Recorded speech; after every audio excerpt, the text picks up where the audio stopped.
বন্ধুরা, সবাই কেমন আছো? আমি সহজ ঘোষাল বং হেসেলের একটা নতুন এপিসোড আবার চলে এসেছি। আশা করি প্রত্যেকে সুস্থ আছো, ভালো আছো। যাই হোক, আজকে আমার একটা নতুন স্বাদের প্রিপারেশন, তেতো, অনেকে এটা তেতো হিসেবে বিচার করে। সেটা হচ্ছে মেথি শাকের তরকারি। মেথি শাক সারা বছর অ্যাভেলেবেল না, শীতকালেই পাওয়া যায়। তো শীত তো প্রায় যাওয়ার মুখে, তা ভাবছি একটা নতুন স্বাদের প্রিপারেশন নিয়ে আসি প্রত্যেকের কাছে। এটাও মায়ের একদম নিজস্ব ক্রিয়েশন, মেথি শাকের তরকারি। এবং এর জন্য যা উপকরণ, একদমই ঘরোয়া উপকরণ, 4-5টা উপকরণ লাগে।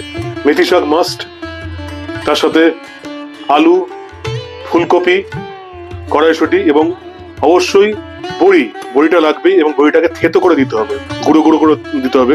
আপনারা রান্নায় দেখতে পারবেন সেটা মা কিরকম করে দিয়েছে। খুব সিম্পল রান্না, আপনারা প্রত্যেকেই আশা করি ভালো লাগবে।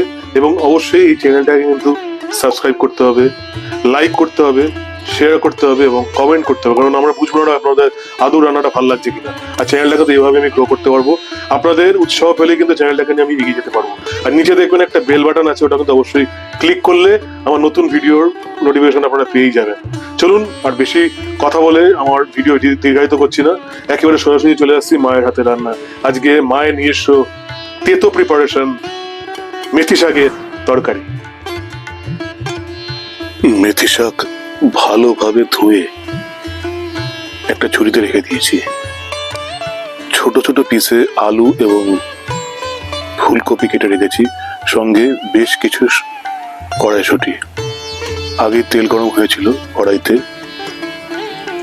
লো ফ্লেমে তেল গরম করে সেখানে কিছু বড়ি হালকা ফ্লেমে ভেজে নিতে হবে। তারপর একে একে কেটে রাখা আলু, ফুলকপি এবং কড়াইশুঁটি কড়াইতে দিয়ে দিতে হবে। এই সময় গ্যাসের ফ্লেমটা একদম হাইতে করে দিতে হবে। রান্নাটা খুবই সিম্পল এবং খেতেও হয় খুব সুস্বাদু। এটা মায়ের বিশেষ তেতো প্রিপারেশন। কিছুক্ষণ হালকা চালে রান্না করার পর 1 চামচ হলুদ গুঁড়ো উপরে ছড়িয়ে দিতে হবে। তারপর আবার রান্নাটা করে নিতে হবে। ফুলকপি, কড়াইশুঁটি এবং আলুতে হলুদ মিশিয়ে হালকা চালে ভালোভাবে রান্নাটা ধীরে ধীরে করে নিতে হবে। এই সময় গ্যাসের ফ্লেমটা হাইতে থাকবে। এবার একে একে পরিষ্কার করে রাখা মেথি শাক রান্নায় মিশিয়ে দিতে হবে এবং ধীরে ধীরে সবজিগুলোর সাথে ভালোভাবে নেড়ে নিতে হবে। মায়ের এই মেথি শাকের প্রিপারেশন খুব সহজ, কিন্তু খেতে হয় অনবদ্য। এটা এক ধরনের তেতো প্রিপারেশন। দেখছেন আজকের বং হেসেলের একটা অন্য স্বাদের প্রিপারেশন, মেথি শাকের তরকারি। এবার 1 চামচ নুন রান্নায় অ্যাড করে দিতে হবে, করে হালকা চালে রান্না করে নিতে হবে। এই সময় গ্যাসের ফ্লেমটা অবশ্যই হাইতে থাকবে। এবার গ্যাসের ফ্লেম একদম কমিয়ে দিয়ে রান্নাটা কিছুক্ষণের জন্য ঢাকা দিয়ে রাখতে হবে।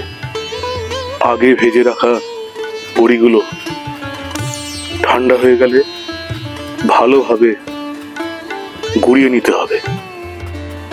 ভালোভাবে থেতো করে নেওয়ার পর দেখুন কিরম করে আমরা থেতো করে নিয়েছি। এবার গ্যাসের ফ্লেমটা মিডিয়ামে রেখে ধীরে ধীরে গুঁড়ো করে নেওয়া বড়িগুলো রান্নার উপরে অ্যাড করে দিতে হবে। রান্না প্রায় শেষের দিকে বড়িগুলো অ্যাড করে দেওয়ার পর ভালোভাবে মিশিয়ে নিতে হবে এবং গ্যাসের ফ্লেমটা হাইতে করে দিয়ে এই সময় চটপট রান্নাটা করে নিতে হবে। দেখছেন বং হেসেলের আজকের প্রিপারেশন